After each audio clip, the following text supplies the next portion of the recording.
selalu sepi karena prasangka dan di balik tawa dan sorak deras dia memiliki harapan yang sederhana. Dia ingin memiliki teman sejati, tetapi sekolah tidak selalu ramah.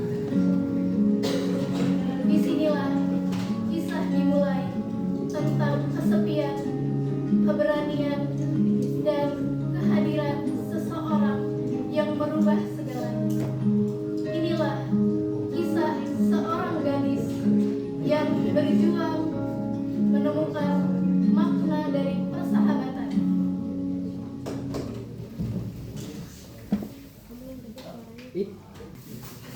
Ruang kelas yang luas dan bersih. Beberapa siswa berkelompok berbincang dan tertawa riang. Suasana ramai dan penuh energi. Sedangkan Sanisa membaca buku dengan ekspresi semu. Dan Sanisa duduk sendirian. Sesekali melirik teman-temannya dengan pandangan penuh harap yang penuh. Hari ini tugas dari sendiri lagi. Melihat mereka terlihat sangat bahagia. Aku ingin punya teman. Aku ingin melihat. Revon masuk dengan gaya sok penting, diikuti oleh seorang temannya, Dimas.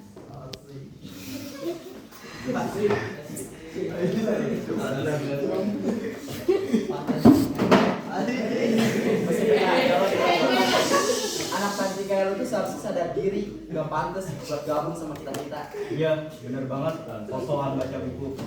Lagian, aku juga sama buku. Lihat aja bajunya, bisa begitu. Aku punya hak yang sama untuk sekolah di sini. Oh ya?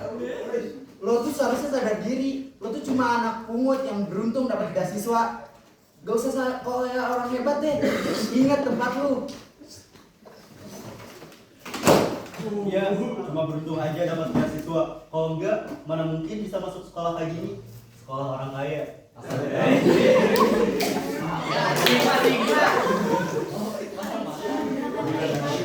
Menunduk dalam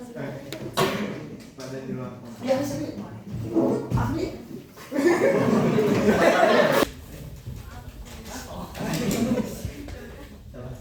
Mungkin ada deh. Selamat pagi anak-anak. Hari ini kita kedatangan siswa baru. Silakan Excel.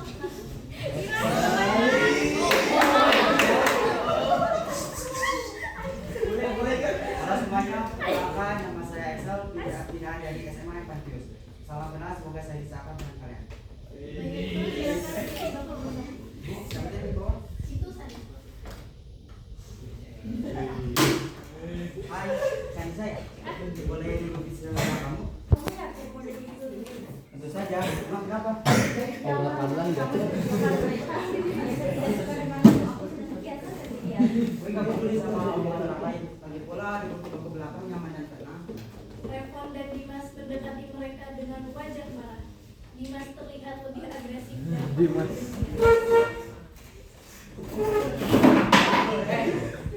Anak baru nih. Gue udah sok berani-beraninya lah. Bisa anggap saya lihat. Lo tau juga siapa dia? Dia itu anak pungut, anak panti yang sok kaya. Awas aja kalau lo berani sama dia, nanti ketularan miskinnya. Iya, cuma bilang aja dapat beasiswa. Ada masalah? Asal lo tahu ya, dia tuh cuma anak. Kenapa kalau dia dan juga itu teman saya punya hak sama kita. Jadi dia berhak untuk perlakuan yang baik dari orang lain. Lo gak usah seenak-enaknya bisa deket sama dia ya. Dia tuh cuma anak pungut. Gak usah sok baik. Kalau lu mau berantem, ayo tapi jangan bisa. Dia tidak salah apa-apa. Stop, jangan berantem. Aku gak mau tidak jadi gara-gara aku. Masalah, ini bukan masalah buat kita. Ini peringatan buat lo anak panti.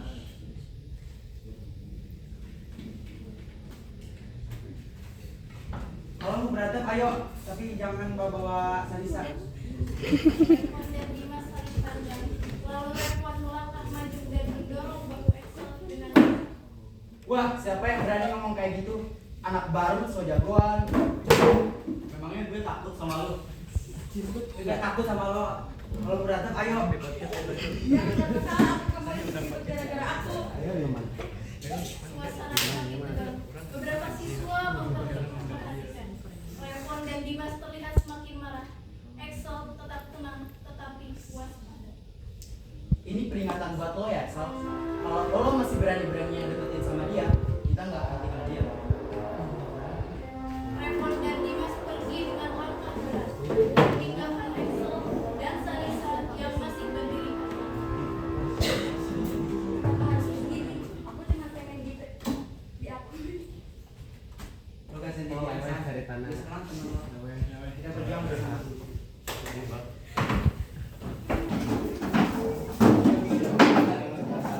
Adegan dimulai dengan Revon dan Dimas duduk sendiri di pojok kelas setelah pulang sekolah. Suasana kelas sepi dan sunyi.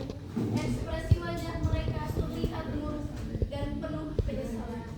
Revon tampak gelisah, sesekali melirik ke arah kiri. Gua nggak bisa pikir. Kenapa ya? Gue bisa sejalan sama saya. Gue juga, gue ngerasa bersalah banget. Kata-kata gue ke Sansa masih terngiang-ngiang di telinga gue. Asal benar, kita salah. Kita nggak punya hak untuk bisa.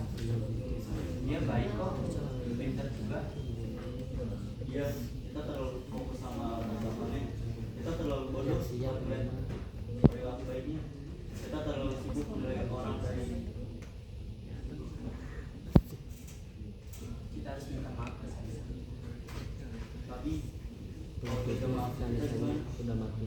Kita harus buktiin ke dia kalau kita benar-benar menyesal dan kita bisa berubah. kita pasti bisa berubah. Sekarang kita coba. Besok kita minta maaf ke Sari sekaligus kan. Baju si Iqbal di mana? Beberapa minggu kemudian, suasana kelas berubah.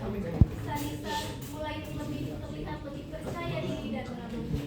Excel dan Salisa tampak akrab dan bahkan Revon dan Dimas menunjukkan perubahan sikap yang perlahan. Mereka mulai berinteraksi dengan Salisa meskipun masih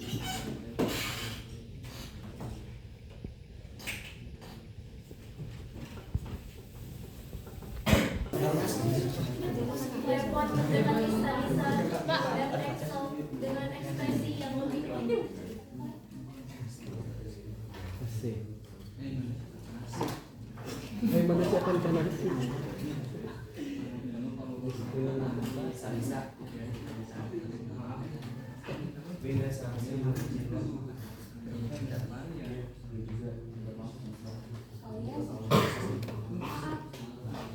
kita semua sama, kita semua manusia, kita semua berakal.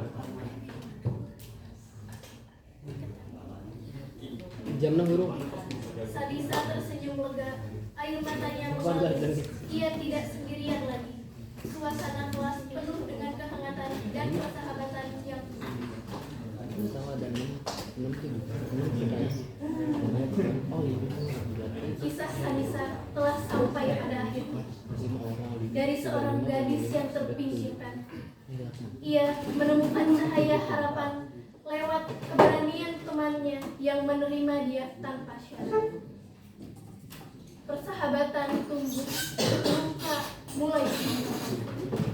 Yang awalnya hati mereka membeku, sekarang mulai mencair. Revon dan Dimas yang semula menjadi sumber luka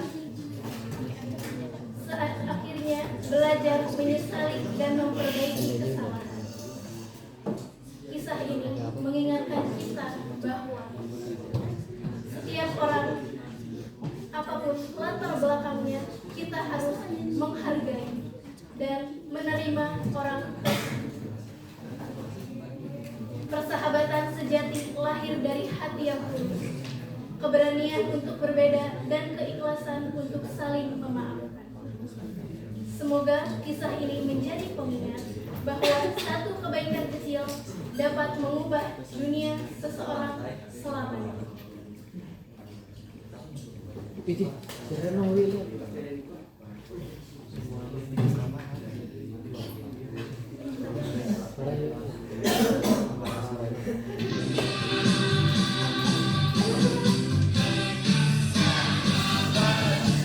Padahal gue